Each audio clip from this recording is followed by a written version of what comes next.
In 1981, President Ronald Reagan chose as Treasury Secretary the CEO of the investment bank Merrill Lynch, Donald Regan.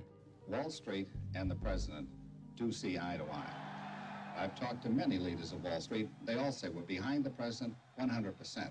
The Reagan administration, supported by economists and financial lobbyists, started a 30-year period of financial deregulation. In 1982, the Reagan administration deregulated savings and loan companies, allowing them to make risky investments with their depositors' money. By the end of the decade, hundreds of savings and loan companies had failed. This crisis cost taxpayers $124 billion and cost many people their life savings. It may be the biggest bank heist in our history. Thousands of savings and loan executives went to jail for looting their companies. One of the most extreme cases was Charles Keating. Mr. Keating, you got a word? In 1985, when federal regulators began investigating him, Keating hired an economist named Alan Greenspan. In this letter to regulators, Greenspan praised Keating's sound business plans and expertise and said he saw no risk in allowing Keating to invest his customers' money.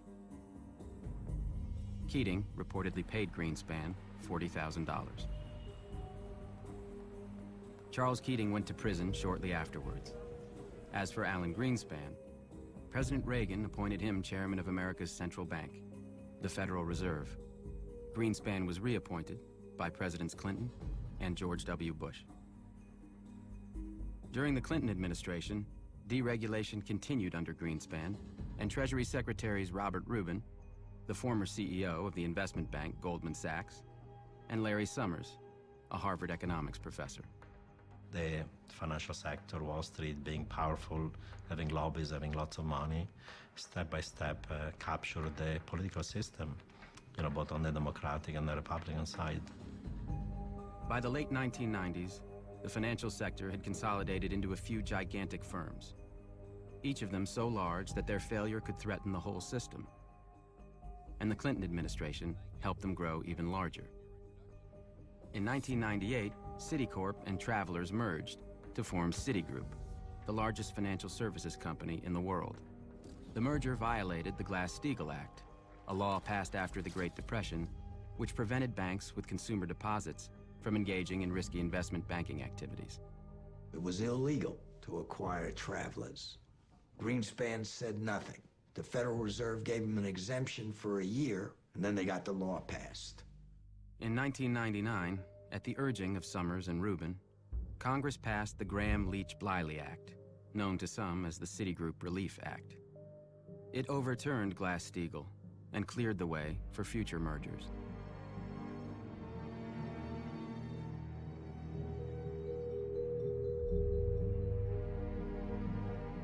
Why do you have big banks? Well, because banks like monopoly power, because banks like lobbying power, because banks know that when they're too big, they will be bailed. Markets are inherently unstable, or at least potentially unstable. And appropriate metaphor is the oil tankers.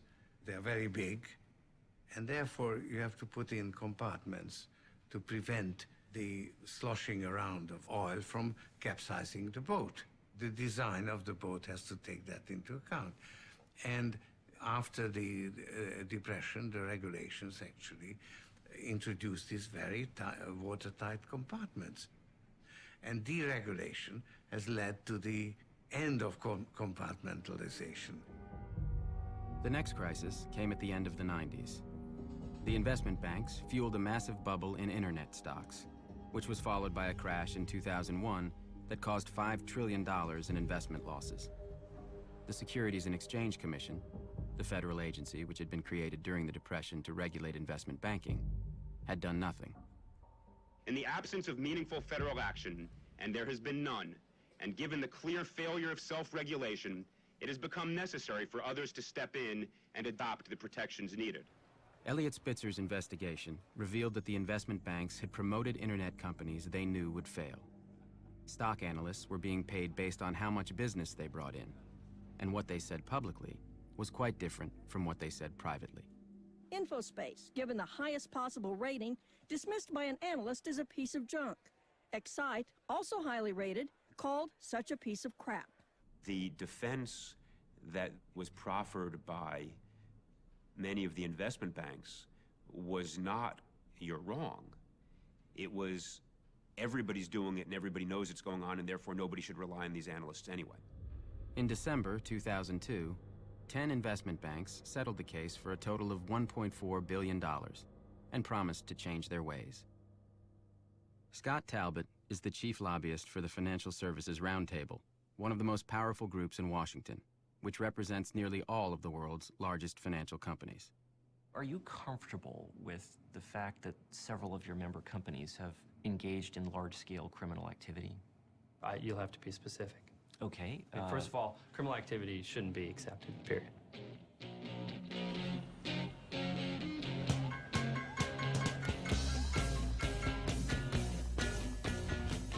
Since deregulation began, the world's biggest financial firms have been caught laundering money, defrauding customers, and cooking their books again and again and again.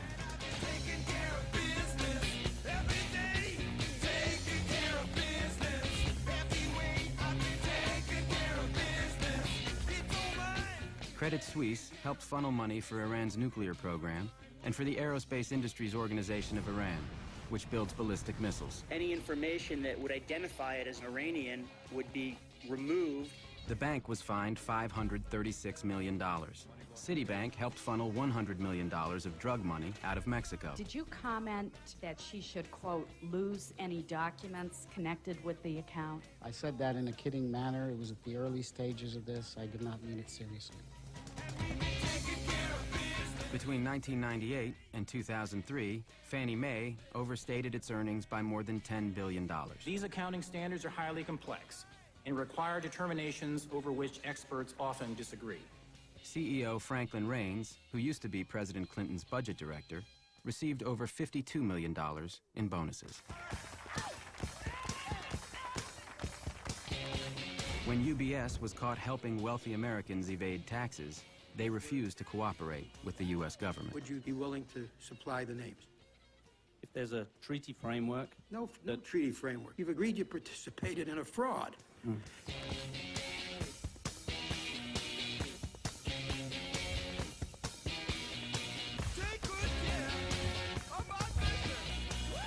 But while the companies face unprecedented fines, the investment firms do not have to admit any wrongdoing. When you're this large and you're dealing with this many products and this many customers, mistakes happen.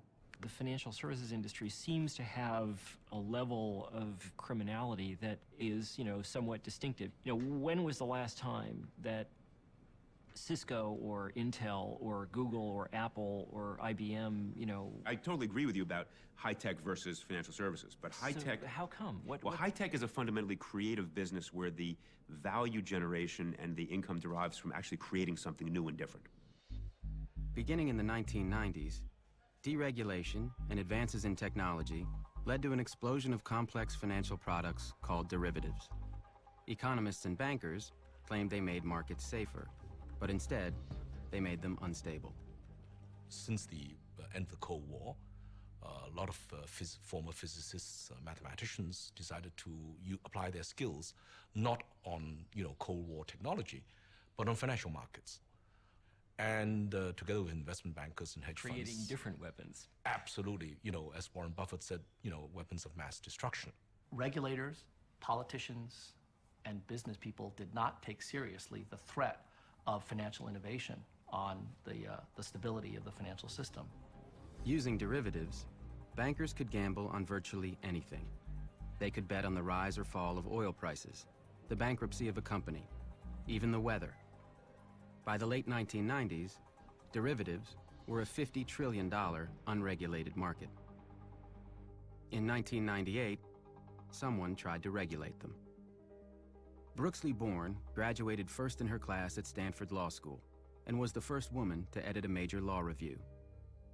After running the derivatives practice at Arnold & Porter, Born was appointed by President Clinton to chair the Commodity Futures Trading Commission, which oversaw the derivatives market.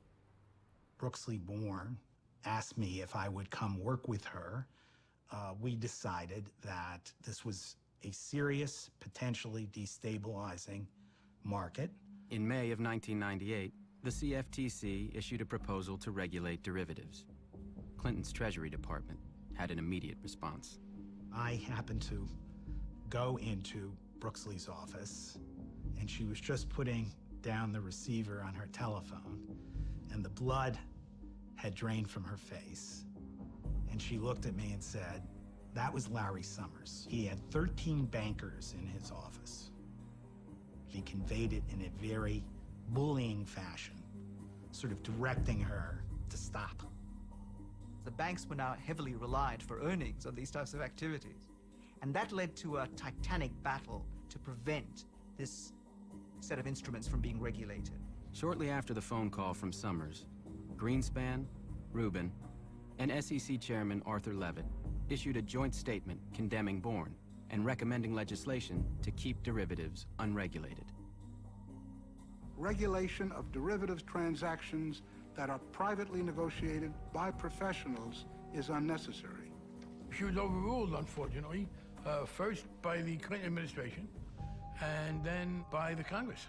In 2000, Senator Phil Gramm took a major role in getting a bill passed that pretty much exempted derivatives from regulation. They are unifying markets, they're reducing regulatory burden. I believe that we need to do it.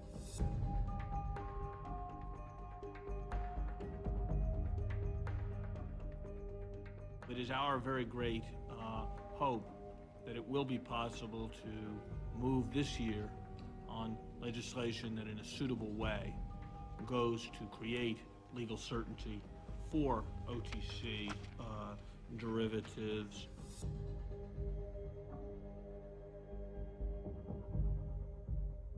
I wish to associate myself with all of the remarks of Secretary Summers. In December of 2000, Congress passed the Commodity Futures Modernization Act. Written with the help of financial industry lobbyists, it banned the regulation of derivatives. Once that was done, it was off to the races. And the use of derivatives and financial innovation exploded dramatically after 2000. So help me God. So help me God.